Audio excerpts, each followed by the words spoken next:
Gentlemen, it's 7:30.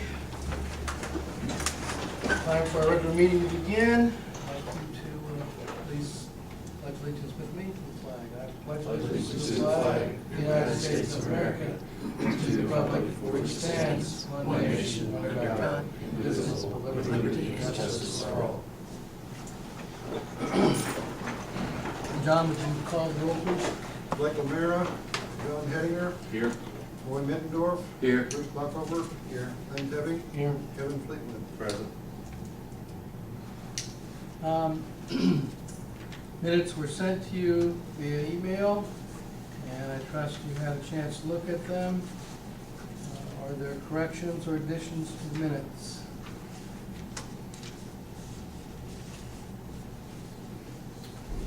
Hearing none, I would take that as approval. All in favor, say aye. Aye. Opposed?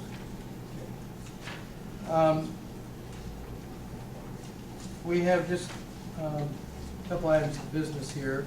The first is the unsafe building report. And Gary, is there anything you want to add or clarify in your report here, orally?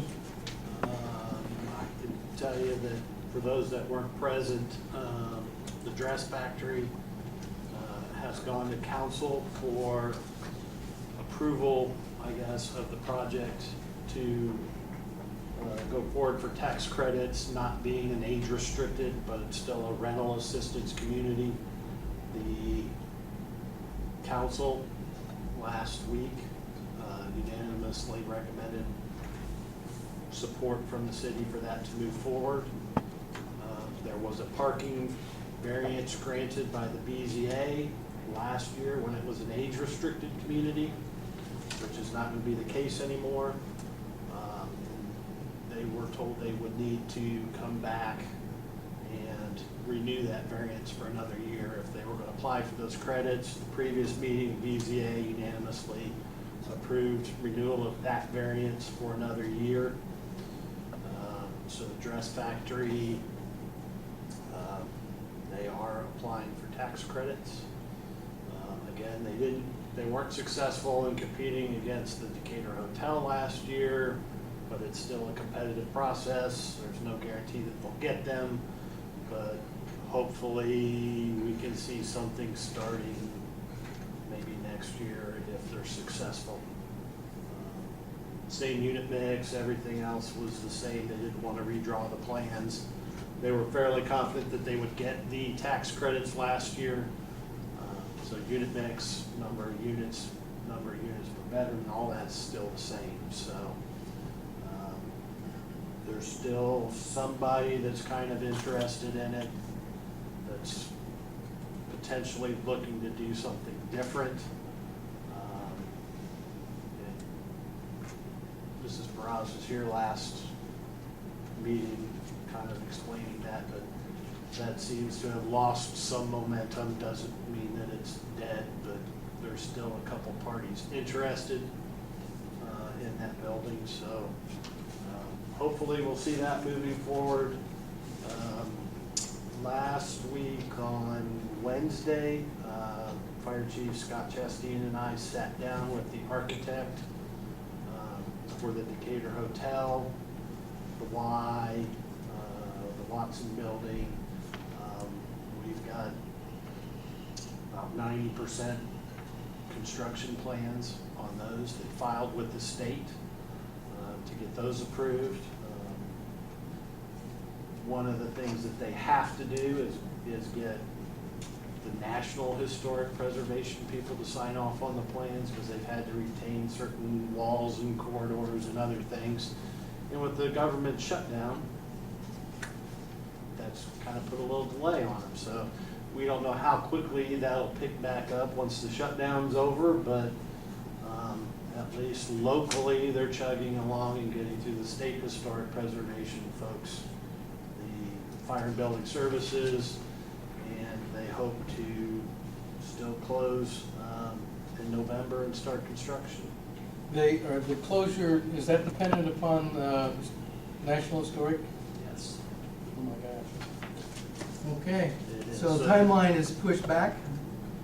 It's been pushed back about 30 days from what they had been saying all along, that they had hoped to close by the end of October. They're hoping now, end of November, to acquire all the property. The other thing that they told us, and we gave a little pushback, was that they wanted to start on the Watson building first.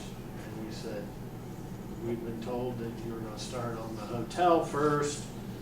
And it was a business model thing where there's only 6 there, and they wanted to start getting some income coming in, and they felt that that building would rehab quicker than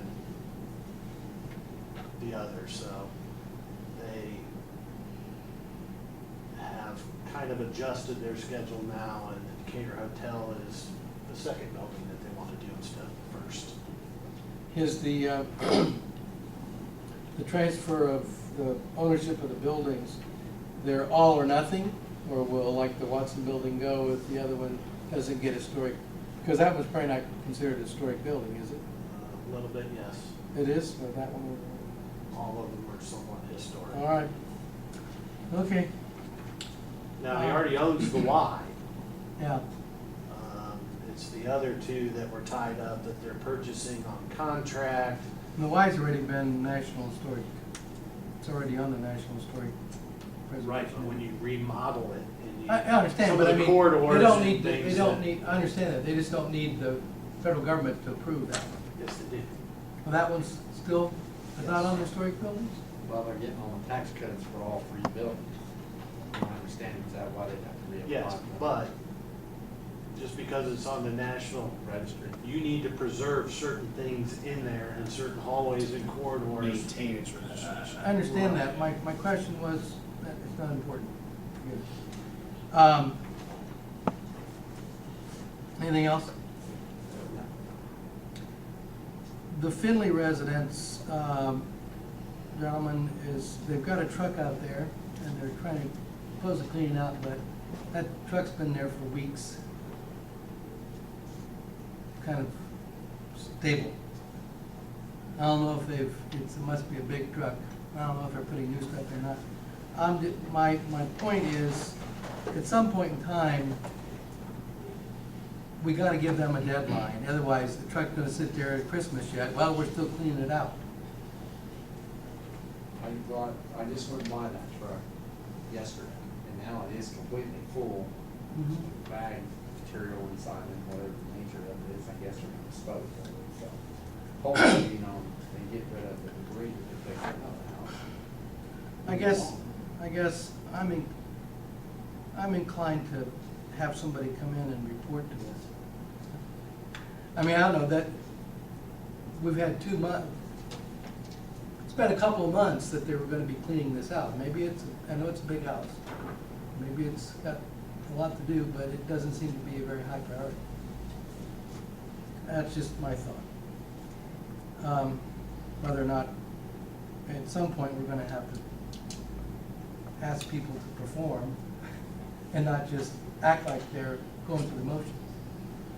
Well, they fixed the broken windows and the things that made it an unsafe building. I don't know that we have Okay. anything that, other than a trash ordinance that says the truck's So, been there full of trash for so so long. all the rest of it has been repaired, as far as we know. The parts that made it, put it Unsafe. on the unsafe building. Okay, have been well repaired. then we're okay. The Wilson residence, we see that it has had the transfer of the tax sale certificate last month, end of last month. The way this reads, it says that they're to clean up the exterior was to have begun within 30 days. My understanding was that they were to have completed it within 30 days. And maybe I'm wrong, so I'll defer to my other council or commission members or the attorney, but I thought they were supposed to have completed it within 30 days. Maybe I'm overeager.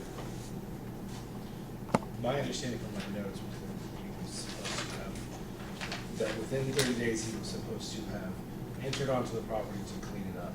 Now, as to whether that, and maybe that was just I misunderstood. I understood it to mean that he had to get on there and start the cleanup, not necessarily completed, but within the 30 days, he had to enter onto the property, and there needed to be some amount of significant cleanup done. Well, when do you know when it's cleaned up? Well, and that's an interesting question. I don't know. I mean, that can be subjective up to you guys. I mean, the only thing he's not allowed to do is enter into the building. He can Right. do anything outside of the building. Well, it's still very, very, it's the same condition it was. If he stepped onto the property, I can't say he hasn't stepped onto the property, but there's been not one piece of trash moved, not one shrub or tree trimmed, not one barrel of junk even rolled an inch. It's exactly the same as it was. Did we send him our grass and trash letter that if he doesn't do, it's the thing, he's not technically the owner yet, he's got the tax sale certificate, the redemption period hasn't. The redemption period on that has not officially run, but I believe it runs this week. So he should be able to begin the tax deed portion. I certainly don't think there's any problem with sending him a copy of our trash ordinance and the grass ordinance and saying, you need to bring this into compliance pursuant to the agreement that you had with, with this body, and it needs to be done by 30 days after. Now it's 10 days, and because the grass is certainly high enough, it meets the. The back height is, I'd be requirement. cutting the front. So Keep it we looking can loose. certainly, and if he doesn't have it in 10 days, then the street department goes and cleans it up and he gets the bill. Well, and by obtaining the tax sale certificate, he now has a substantial property interest. Yeah, I got, yeah, Yeah. that's what it said. That's what I was looking at, the letter that, we received back in July 30th, 2013. But, yeah, he knows he's responsible, probably. He's got 10 days yet, I guess. Yeah. It's the 15th, and he's got till the 26th, so, of October, if within 30 days. Reminder wouldn't hurt. Yeah. Nudge him. Well, and it could be. I mean, I've had a couple of different conversations with Mr. Atkins, and frankly, I don't know if he has fully grasped what he has agreed to do. Although he stood in front of this body, and you guys told him that, and we sent him the letter. I don't think it would be a bad call to send him a follow-up that says, "Hey, just a gentle reminder, you agreed to do this. You need to I get think it it done." spells it out in the letter that he has to. My interpretation of that, once he received the tax sale certificate, he had 30 days to get the exterior of the building straight. Yeah, Well, it that says, Mowed, trash mowed, picked. yeah, Yeah. Mowed, trash 30 days. picked up, Okay. and Well, it's consistent with the ordinance to do. Yep, if this body would like me to send him a reminder letter now in advance of his 30 days to say, hey, just to let you know, your 30 days runs on this date and it's expected that it be done. I think something needs to go. Okay. Yeah, I don't see that'd be a problem. Because he said he had a hard time working when extreme cold weather comes about, so, it's not that cold, and he's got plenty of time right now to take care of Sure. the outside of the Great. property. Okay. I think that's consensus of the board. We need a motion on that. I'm happy to do so. And the next item is we discussed last time about revising our letter that we send to people in order to have it more accurately, well, not more accurately, but more particularly spell out what the problem is, make it better understood. People need to make the change. Chris did redraft the letter. I think copies were sent to you all. You have questions, comments, emendations?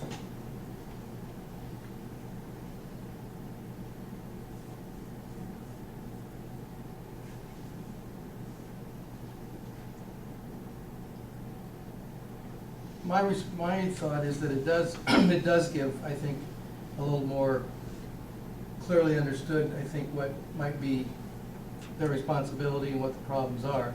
I like the general areas here, citing the code, but not necessarily repeating the code word for word, but summarizing it in such a way that's pretty understandable, and then giving some area for specific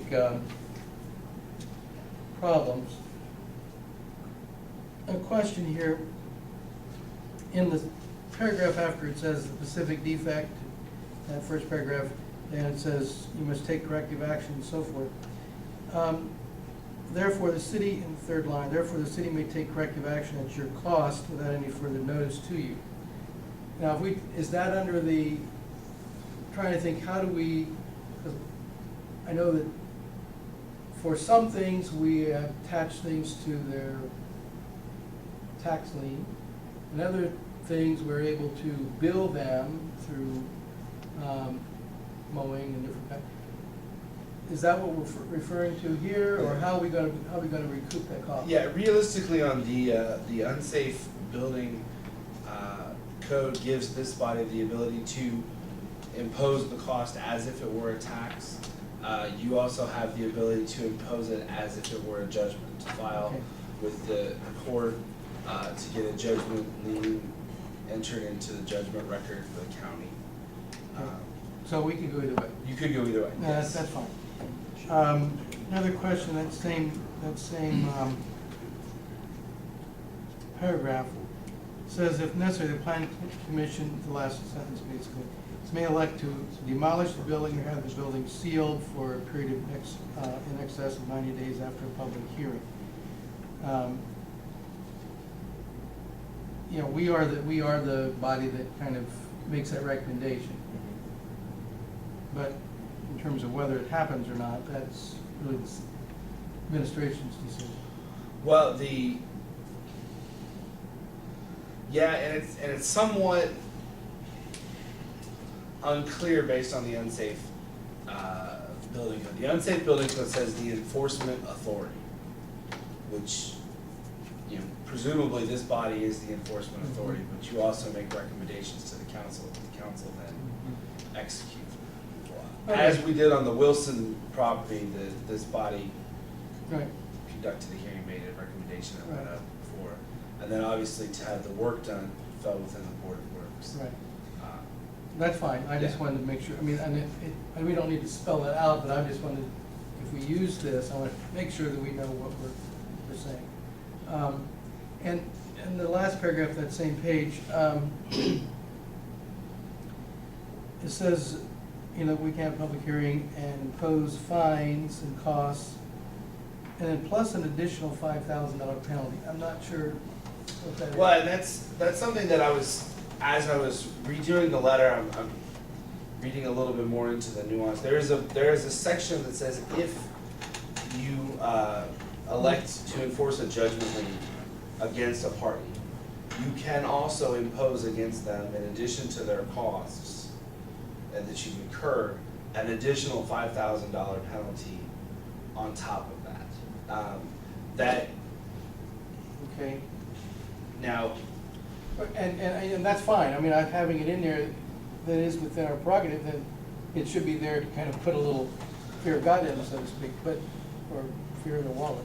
But I thought that the fines, though, we can fine up to, okay, it's up to $1,000 a day or something like that? Yes. This penalty is in addition to that. Yes, Okay.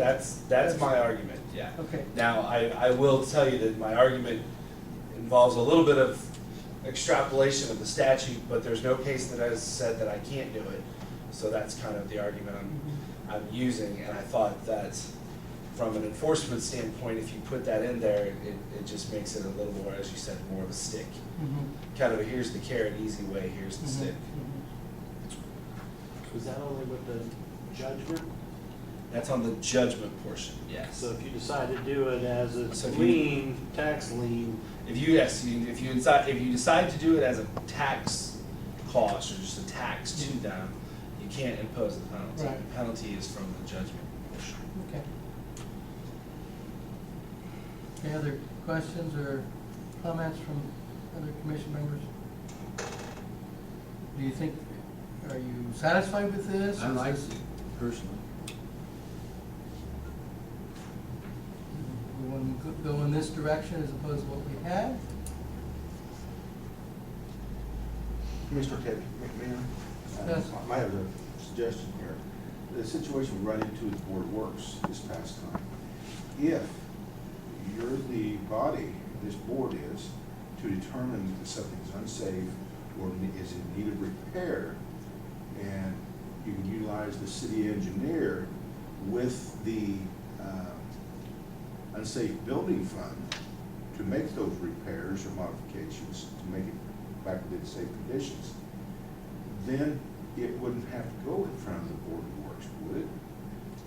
I guess, I don't know. That way you could avoid that situation. Mhm. Well, and Mayor, if I may, that's one of the things that I'm still, there's certain components of what you have asked for that I'm still trying to sort of ferret out as far as what you can do, what you can't do, whether you can use a service to the extent that, you know, maybe the city has the materials and they want to have somebody that goes and do it. That's more of a base bid, which is a different statutory scheme. So I'm still trying to develop something that I think would help you, allow you to, for this body to say, you need to do this, and you need to, and we don't have to go to the Board of Works to necessarily get approval for it if it's below a certain period or a certain amount. So for instance, the issue you raised of whether or not we can bring, whether or not you can just have somebody come in here for the Findlay property and talk about what's going on. As an area planning commission or an advisory planning commission, you don't actually have what would be considered subpoena powers. Right. You do, however, have the statutory right to enact whatever codes or procedures you deem necessary to conduct investigations and hearings. So you could promulgate a rule that says, you know, these are our rules for unsafe buildings, and one of those is if we're conducting an investigation or an ongoing, you know, violation investigation, at any point we can request the property owner to come in and address this body. But that would be the process of what how you'd have to go about making.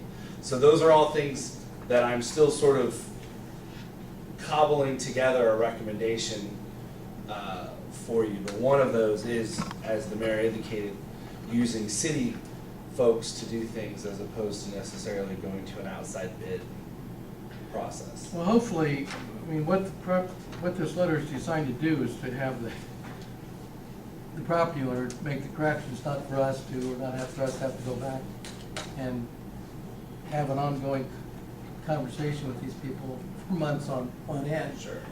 So, and the letter is, I hope, is designed to try and motivate somebody to do something about it. Hopefully that would,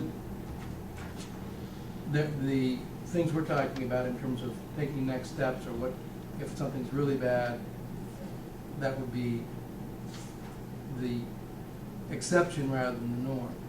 Yeah, my intention behind the letter, the way I drafted it, was trying to make it as clear to the property owner exactly what's wrong and exactly what needs to be fixed, and to give you guys some flexibility, or the plan commission or the planning department some flexibility as far as the determination of time. Because statutorily, you can give someone up to 60 days to fix something, or as, you know, or 30, or as long as it's anywhere between 10 and 60, basically you have that time period. Well, and I do like the idea that we give them a time period to do something that was important, because it gives us then an opportunity to follow up. Certainly. And so that's positive. Now, in terms of signing the letter, I was thinking, who were you thinking was gonna sign the letter? I was going to leave it to you. You currently have Scott signing it, but I think it's possible that Scott, you know, might have been the person that they picked before Gary was really as involved, or I don't know. I would say that the letter comes from the planning department. Yeah.